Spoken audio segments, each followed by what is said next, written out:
Қыздар, сіздермен бүгін өте дәмді, қатпарлы, өз қолымызбен самса жасайтын боламыз. Алдымен бізге ұн қажет, тастай суық су қажет және маргарин слойка қажет. Базарда сатылады осылай маргарин слойка, және тұз және разрыхитель қажет. Алдымен тұзымызды суға салып араластырып аламыз. Енді слойка маргаринді алып, теркадан өткізіп аламыз. Немесе қолмен осылай үгітіп алсаңыз да болады, егер де бөлме температурасында тұрса.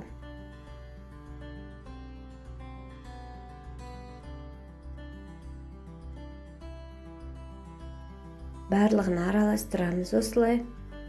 Осының үстіне разрыхителімізді салып, тағы бір рет араластырып аламыз. Енді суымызды құйып, қатты етіп қамыр илейміз. Қамыр өте қатты болуы тиіс, және бастысы қыздар қатты июі қанбауы қажет. Яғни бір-біріне біріксе болғаны.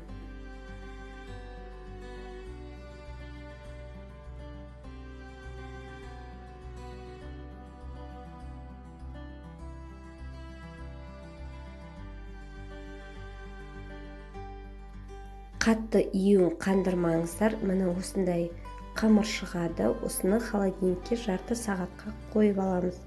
Оған дейін пияз, фаршымызды дайындап, үстіне тұз, қалауыңызша бұрыш, сұйық май құйып араластырып аламыз. Енді қамырымызды орташа есеппен 40 граммнан аламыз.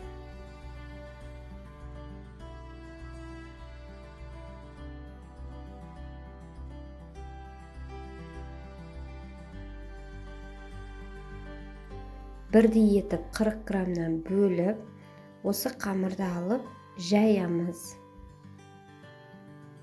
Жайған кезде қатты дөңгелек емес, доғалдау етіп жайыңыздар. Өзіңізге қайта түйгенге жақсы болады. Міне осындай болады. Ішіне фаршымызды салып, мен осылай жерге қойып түйемін. Өте ыңғайлы және оңай. Бір қолмен осылай ұстап тұрамыз, екінші қолдың көмегімен бұралып шығамыз.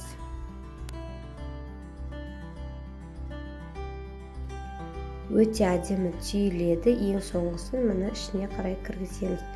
Қараңыздар, қандай әдемі болып түйілді. Тағы бір рет көрсетіп жіберейін.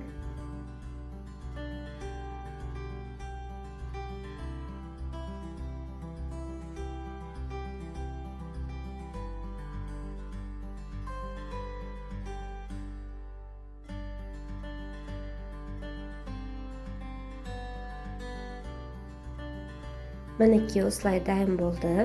Енді осының бетіне сары, яғни жұмыртқаның сарысын жағып, оның бетіне қалауыңызша күнжіт, мак себесіздер.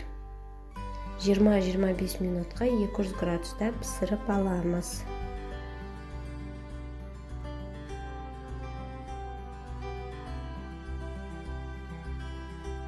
Өте дәмді болып шығады. Жасап көріңіздер. Сіздермен болған Айжан Ерболатқызы. Менің каналыма тіркелуді ұмытпаңыздар.